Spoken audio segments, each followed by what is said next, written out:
Hi வாங்க, முருங்கைக்கீரையை வச்சு ஒரு பொரியல் பண்ணிக்கலாம். இது ஒரு மாதத்துக்கு வச்சு சாப்பிடலாம் பழம் இல்லாமல். இதுக்கு தேவையானது முருங்கைக்கீரையை நல்லா க்ளீன் பண்ணி இலையை மட்டும் எடுத்து கழுவி தண்ணியை காய விட்டுட்டு பொரித்து எடுத்துக்கணும்.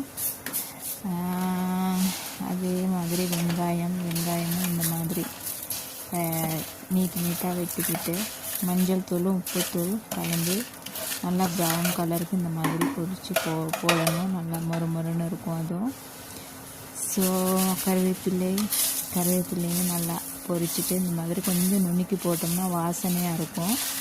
ஸோ நல்லா ஹெல்தியானது முருங்கைக்கீரை, கருவேப்பிலை இதெல்லாம் ரொம்பவும் சத்தான ஒன்று. ஒரு மாதத்துக்கு ஒரு கறி வச்சாலும் போதும், நல்லா சாப்பிடலாம். நெத்திலி, பேபி நெத்திலி, சின்ன நெத்திலி, அந்த நெத்திலி நல்லா ஊற வச்சு நல்லா மணல் போக கழுவிட்டு நல்லா தண்ணியை வடித்து எடுத்து அதையும் பொரித்து போட்டுக்கணும். ஸோ டைம் எடுக்குங்க, இது சரி கட்ட ஒரு 3-4 ஹவர் போகும். ஸோ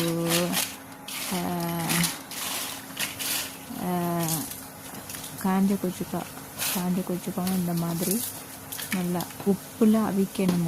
உப்பில் அவிச்சு தான் பொரிக்கணும். அப்போ தான் உப்பு சார்ந்திருக்கும் உள்ளுக்கு.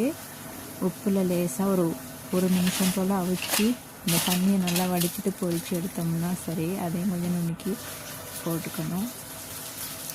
இது மெயினான ஒரு இன்க்ரீடியன்ட்ஸ் வாழைப்பூவும் ரொம்ப சத்து. வாழைப்பூவையும் நல்லா சின்னதாக அரிஞ்சிட்டு மஞ்சள் தூள் உப்புத்தூள் போட்டு நல்லா பிசைஞ்சு எடுத்து அதையும் பொரித்து அதையும் நம்ம கலந்துக்கணும். இது கூனிசோ இதுவும் செம்ம டேஸ்ட்டாக இருக்கும். இதுவும் நல்லா அலசிட்டு நல்லா தண்ணியை புழிஞ்சு எடுத்து பொரித்து எடுக்கணும். செம்ம டைம் எடுத்துச்சு. இது சரியான நேரம் எடுத்துச்சு. எனக்கு ஒரு 3-4 ஹவர் போல் பிடிச்சிச்சு சரிக்கட்ட.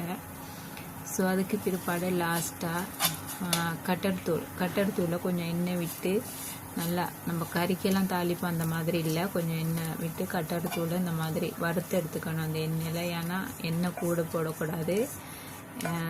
அதையும் கலந்துக்கிட்டு நல்லா மிக்ஸ் பண்ணி ஒரு பாட்டிலில் போட்டு நம்ம அடைச்சி வச்சுக்கிட்டோம்னா